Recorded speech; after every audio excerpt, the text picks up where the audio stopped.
Bondy, au nord-est de Paris, une petite ville de banlieue que Cam Niang connaît bien désormais. Puisque depuis son arrivée en France en 2015, ce Sénégalais vient y travailler régulièrement comme journaliste au sein d'un média un peu particulier, le Bondy Blog, un site d'information qui raconte la réalité des quartiers populaires depuis les quartiers populaires et où tout un chacun peut prendre la plume. Cam Niang, migrant sans papier comme il se définit lui-même, y a naturellement trouvé sa place. Souvent, j'y vais sur le terrain, faire des reportages, parler des invisibilités en quelque sorte. Ces personnes qui sont invisibles, en l'occurrence les migrants, ces personnes à qui on ne peut pas mettre de nom sur leur corps.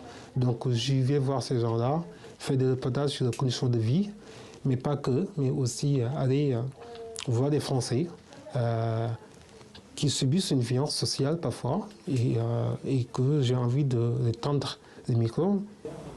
Écrire sur ses semblables, exilés, et sur une France qu'il n'imaginait pas, celle de la misère, avec sa sensibilité, celle d'un jeune homme qui a connu la violence du parcours migratoire. La rédaction du Bondy Blog a tout de suite vu une force dans son profil. Salut, ça va? Ça va? Ça va et toi? Bah ouais, l'idée c'est de donner à chacun en fait la possibilité d'exprimer son histoire et de s'approprier de ces récits des quartiers populaires à travers son regard. En fait, on a tous des regards différents et tout en collant évidemment à la ligne éditoriale du Bondy Blog. Mais donc évidemment Cab en fait en traitant ces questions-là, il le traite évidemment qu'il a son histoire et ça se sent dans ses papiers. Depuis son Sénégal natal, Cam Niang a toujours rêvé de France. Il a tissé un lien fantasmé avec ce pays via la littérature, sa passion. Il a passé beaucoup de temps ici, à la Bibliothèque nationale de France, pour écrire un livre sur son histoire qu'il a mené à Paris via la Libye, au nom de ceux qu'il a vus mourir en chemin aussi.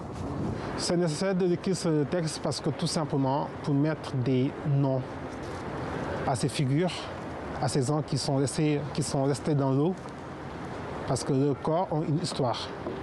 Cette histoire appartient aussi à des centaines de milliers de personnes qui sont comme moi, qui n'ont pas la chance de raconter des histoires parce qu'ils ne sont pas outillés, parce qu'ils ne sont pas familiers à l'écriture, et que moi j'ai eu cette chance à travers la littérature française.